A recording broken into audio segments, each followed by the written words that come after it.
Hermanos, de nuevo quiero agradecer que abran sus hogares para recibir meditaciones breves, y en este caso le hemos puesto a esta serie Reflexiones en Semana Santa.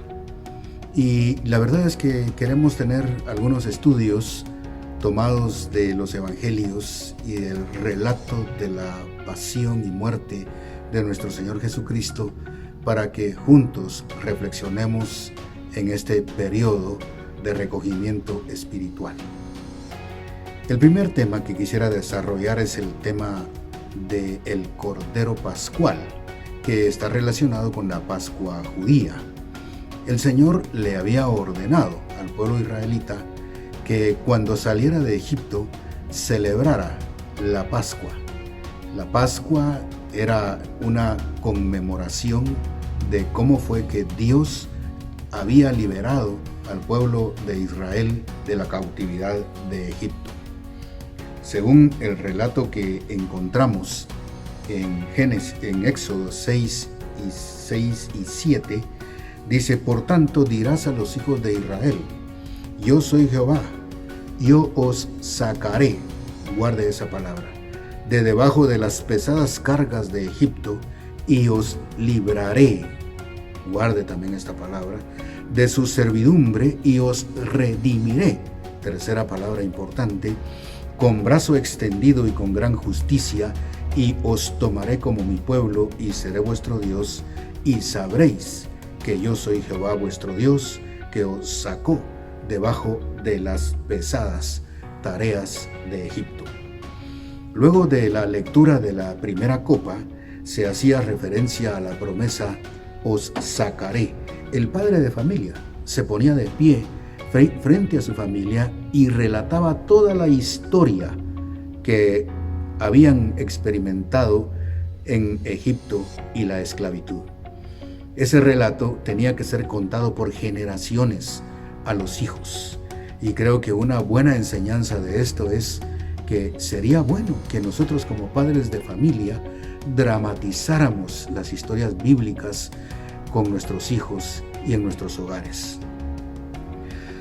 Esta cena se llevaba a cabo en familia, puestos de pie, comiendo hierbas amargas, y el padre de familia se ponía en pie, leía parte del Antiguo Testamento en Éxodo, o contaba esta historia y hacía referencia a la primera copa.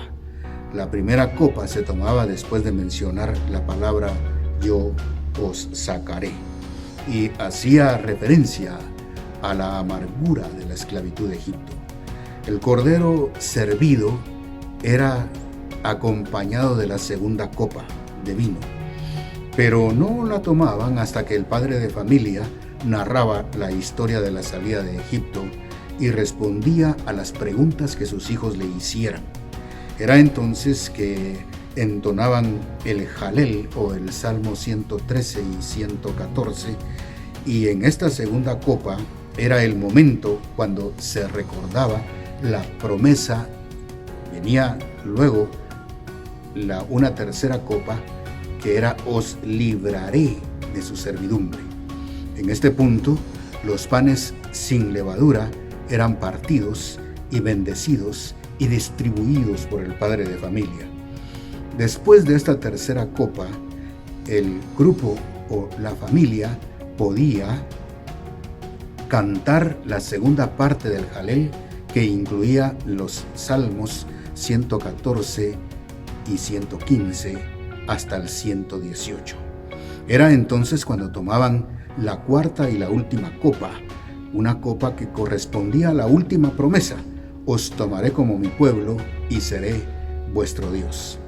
Así, la cena del Señor nos enseña que hemos sido sacados de la posesión de un amo tirano. El Señor Jesucristo dice en el relato de Mateo 26:17, el primer día de la fiesta de los panes sin levadura, vinieron los discípulos de Jesús diciéndoles: ¿dónde quieres que preparemos para que comas la Pascua? Y él dijo: id a la ciudad, y les dio instrucciones.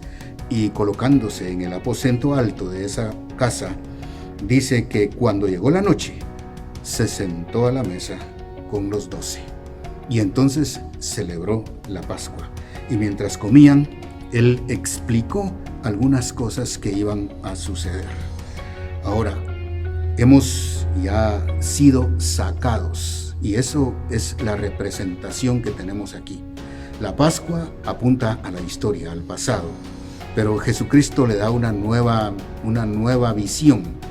En la celebración de la Cena del Señor instituida por el Señor Jesucristo apunta hacia el futuro, por un lugar al pasado, porque recordamos la muerte de Cristo, pero también tiene elementos del presente, porque en estos momentos celebramos esa Pascua para liberarnos de algunos elementos que nos estorban, como la levadura del pecado, y apuntamos hacia el futuro porque vemos un futuro donde el Señor vendrá por los creyentes.